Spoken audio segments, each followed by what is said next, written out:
Hello mga IMEX, good day at muling nagbabalik ang Accessory Series. So, kumusta ang lahat mga IMEX? Pasensya na, ngayon lang tayo gumawa ulit ng panibagong vlog.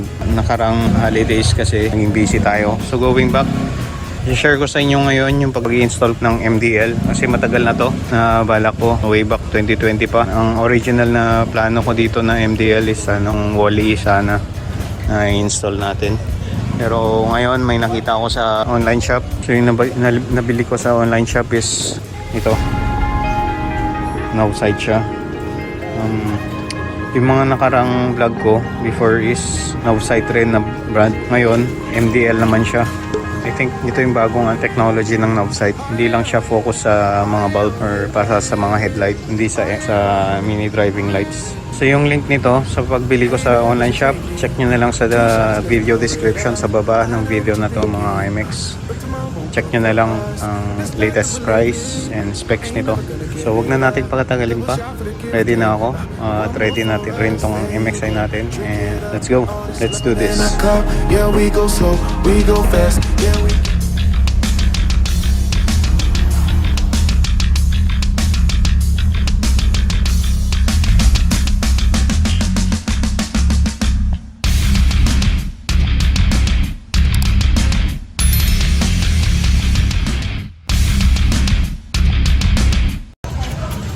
So ito mga MX, ito na yung MDL natin. Pakita ko muna sa inyo ang itsura. What's inside the box mga MX is ito ang manual. Ito yung guide, wire guide, yung functionality nitong MDL. Ayan, yan yung color code ng wire. Ayan, yan yung manual. Meron rin siyang kasamang bracket mga MX at saka bolts and nuts. Meron rin siyang ito, allen. Then, ito na mismo yung MDL natin. Ayan siya. Ito yung serial number and model code. Ito yung MDL na ikakabit natin para dito sa cowling. Gusto ko kasi mga Kimex is neat look. At matagal ko na rin balak talaga na i-install siya dito. Way back sa wall in MDL pa. I-modify ko lang kasi yun, pero ngayon at may nakita na akong pasok dito is yun nga, yan, perfectly para dito yan sa ating MXI. So first step, ito yung switch. Bumili na rin ako ng switch nito. Ang function nito is may pass light, and then may high and low switch. So later, ipapakita ko rin sa inyo kung paano ko install yung diagram nito.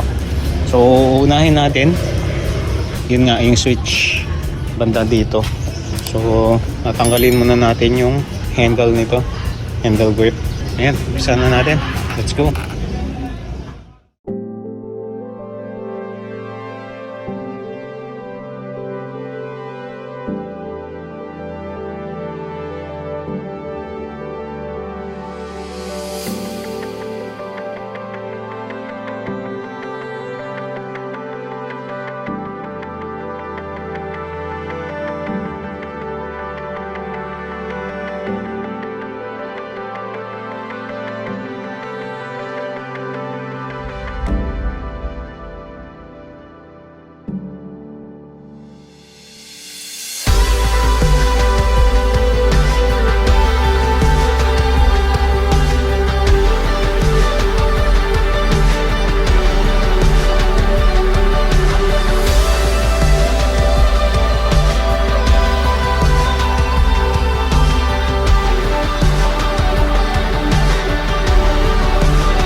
So after natin ma-install itong switch para sa ating MDL mga Kimex, baklasin naman natin yung cowling at saka handle cover para may latag na rin natin yung wire ng switch.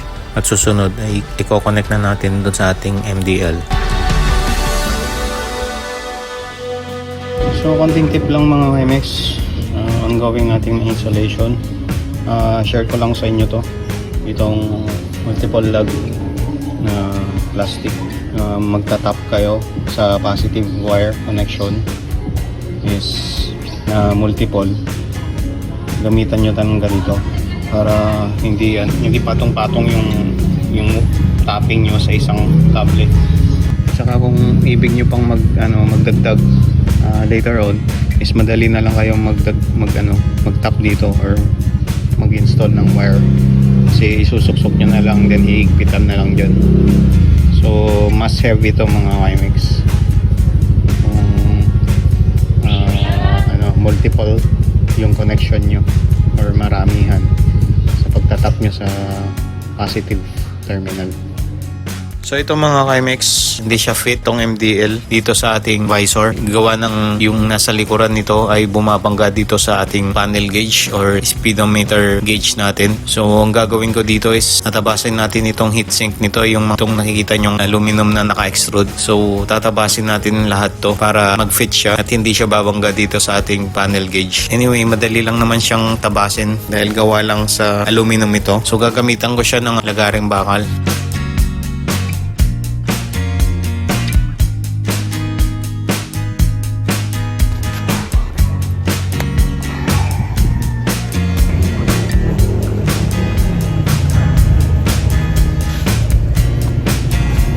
Ito mga WiMix, sasalpak na natin tong MDL. So dadagdagan ko siya ng polyethylene foam dahil hindi natin ito i-mount or wala siyang bracket. Kaya maglalagay tayo ng foam dito sa ilalim nito para i-position natin yung buga ng ilaw nito mga WiMix.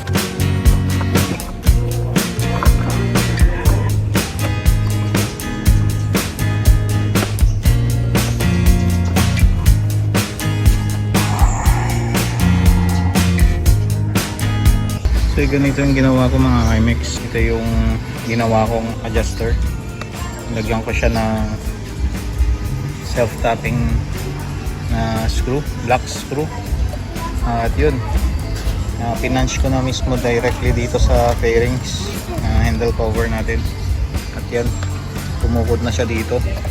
Yan na magtutulak nitong tutulak niya pababa para hindi siya nakaangat ang ganun. Hindi siya nakatango. So yan. So para ma-adjust natin paano yung buga niya. So yan mga WiMix. So yung dating horn or busina ay nilipat na natin dito. Dito po siya kinabit sa inner fairings. Yan yung mounting niya.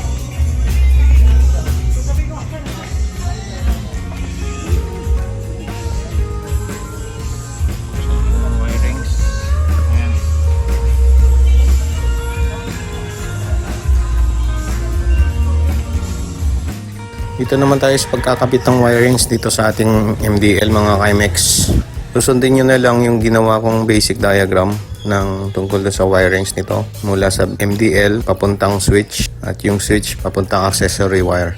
So yung DRL o daytime running light nito mga WiMix is naka-isolate. Pwede nyong gawa ng sariling hiwalay na switch mga WiMix. So ito na nga mga WiMix. I-testingin na natin bagong kabit natin yung MDL.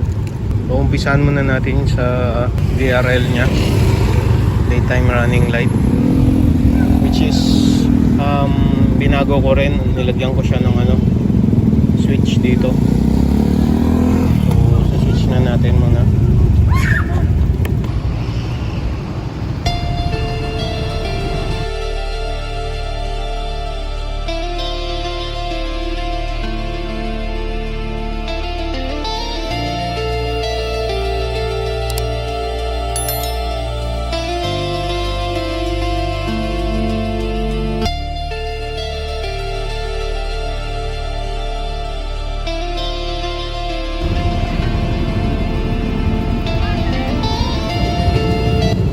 Sunod naman natin yung pass light mga WiMix, which is ito. So 5, 4, 3, 2, 1. Ayan siya.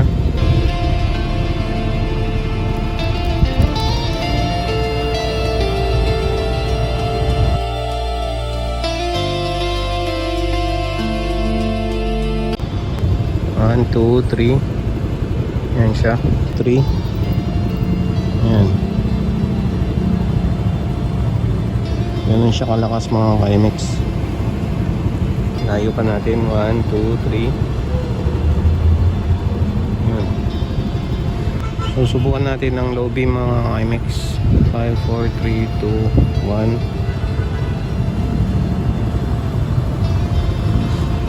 Ayan siya kalakas. Ayan.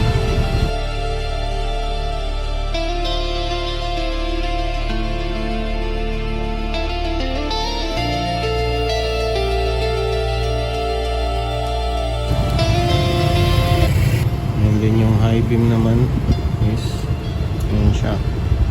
Mas malayo yung buga.